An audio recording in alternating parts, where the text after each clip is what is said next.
Hi అండి, అందరు ఎలా ఉన్నారు? బాగున్నారా? అందరు బాగుండాలి, అందులో నా ఛానల్ ఉండాలి. మీరు చూస్తుంది అయితే Buggi Srivani cooking and vlogs channel అండి.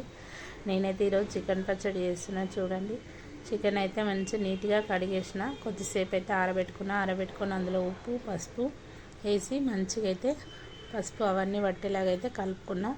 మసాలా అయితే నేను డైరెక్ట్ అయితే ఇంట్లోనే రెడీ చేసుకుంటున్నా. చూడండి, కొన్ని మెంతులు, జీలకర్ర, ధనియాలు, కొన్ని ఆవాలు అన్నీ 1 స్పూనే తీసుకున్నా. కేజీ చికెన్ కదా. మసాలాలు అయితే లవంగ, ఇలాచి, చెక్క, సాజీరా అవన్నీ వేసి అయితే మంచిగా దోరగా అయితే వేయించుకోవాలి. చూడండి, ఎంత అంటే మనం మంచిగా దోరగా వేయించుకున్నాం అనుకోండి, టేస్ట్ అయితే చాలా బాగుంటుంది. ఎందుకంటే కొంచెం మాడిపోయినా బాగుండదు కదా, అందుకనేసి మనం మంచిగా వేయించుకొని అదైతే పౌడర్ చేసి పక్కకు పెట్టుకోవాలి.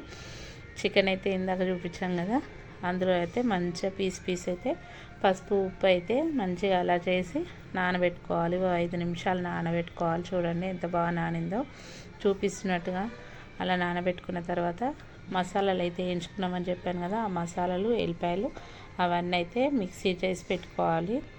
అంతలోపు అయితే చికెన్ చూపిస్తా. చూడండి, చికెన్లో అయితే ఖాళీ ఉత్త చికెన్ని మనం అలా కడాయిలో వేసి వేడి చేసుకోవాలి. చూడండి, వేడి చేస్తూ ఉంటే అందులో వాటర్ అయితే మస్తు వస్తాయి. నీళ్ళు అయితే ఆ నీళ్ళన్నీ ఇంకిపోయేలాగా చికెన్ అయితే మనం మొత్తం డ్రై చేసుకోవాలి. చూడండి, వాటర్ అయితే ఎంత బాగా వస్తాయో, వాటర్ మొత్తం పోయేదాకా మనము ఆ కడాయిల్ని వేయించుకోవాలి.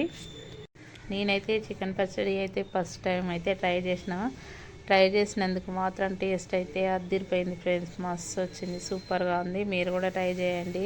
ట్రై చేసి ఎలా వచ్చిందో కామెంట్ బాక్స్లో మాత్రం కామెంట్ చేయండి. చూడండి, చికెన్ అయితే ఇలా మొత్తం డ్రై అయిపోయింది. చూడండి, ఇట్లా పొడిగా వేయించుకోవాలి, వాటర్ లేకుండా. ఎందుకంటే వాటర్ ఉందనుకోండి ఖరాబ్ అయిపోతుంది, అందు గురించని వాటర్ లేకుండా వేయించుకోవాలి. అదే కడాయిలో 1 గ్లాసు అంటే పావు కేజీ అంత నూనె అయితే తీసుకున్నా. చూడండి, నేనైతే కేజీకి పావు కేజీ ఆయిల్ అయితే పడుతుంది. ఆయిల్లో మనమైతే చికెన్ డ్రై అయిపోయింది కదా, ఆ చికెన్ అయితే నూనెలో వేయించుకోవాలి. నేను చూపిస్తున్నట్టయితే వేయించుకోండి. హై ఫ్లేమ్లో అయితే పెట్టుకోవద్దు, ఎందుకంటే మాడిపోతుంది కదా, లోపల మంచిగా ఉడకదు అనమాట పీస్ అనేది. మనమైతే స్లో ఫ్లేమ్లో పెట్టుకొని కొద్దిగా మీడియం అన్న స్లోగానన్నా పెట్టుకొని మనమైతే ముక్కలు అయితే మంచిగా గోల్డ్ కలర్ వచ్చేదాకానైతే వేయించుకోవాలి. చికెన్ వేగే వరకు అయితే 1/2 అవర్ అయితే టైం పడుతుంది. చూడండి, ఇలా మంచిగా వేయించుకోవాలి. నా ఛానల్ అయితే చూడండి ఫ్రెండ్స్, మీ అందరి సపోర్ట్ అయితే ఛానల్కి ఇవ్వండి. కొత్త ఛానల్గా 1 ఇయర్ అవుతుంది ఫ్రెండ్స్, నాదైతే ఇంకా మానిటేషన్ కూడా అవ్వలేదు. ఛానల్ అయితే మీ అందరి సపోర్ట్ అయితే చేస్తే ఛానల్ ఇంకా ముందుకెళ్తుంది. నా చికెన్ పచ్చడి ఎలా వచ్చిందో కూడా ట్రై చేసి చెప్పండి. కామెంట్ బాక్స్లో కామెంట్ చేయడం అయితే మర్చిపోవద్దు. చూడండి, చికెన్ అయితే ఇలా మంచిగా వేగిపోయింది. ఆ వేగిపోయిన దాంట్లోనే మనం అల్లం వెల్లుల్లి పేస్ట్ అన్నీ ఫ్రెష్గా పట్టానని చెప్పాను కదా, మసాలా అవన్నీ అయితే పొయ్యి బంద్ చేయాలి. పొయ్యి బంద్ చేసుకొని ఆయిల్ వేడిగా ఉంటుంది కదా, మీకు అలా నురగ అనేది కనిపిస్తుంది అంతే. పొయ్యి బంద్ చేసిన తర్వాతనే ఇవన్నీ చేయాలి ఫ్రెండ్స్. పసుపు, అల్లం ఎల్లిగడ్డ, గరం మసాలా అవన్నీ వేసుకొని కారము ఉప్పు అన్నీ వేసి పొయ్యి మీద పెట్టేసి మొత్తం కలపాలి. చూడండి, కలిపిన తర్వాత మనకైతే నిమ్మకాయలు అయితే చాలా పడతాయి. కౌసు వాసన అనేది రాకుండా మనం ఎంత వేయించుకున్నా కానీ చికెన్లో మాత్రం లాస్ట్కి అయితే నిమ్మకాయ అయితే ఖచ్చితంగా వేయండి ఫ్రెండ్స్.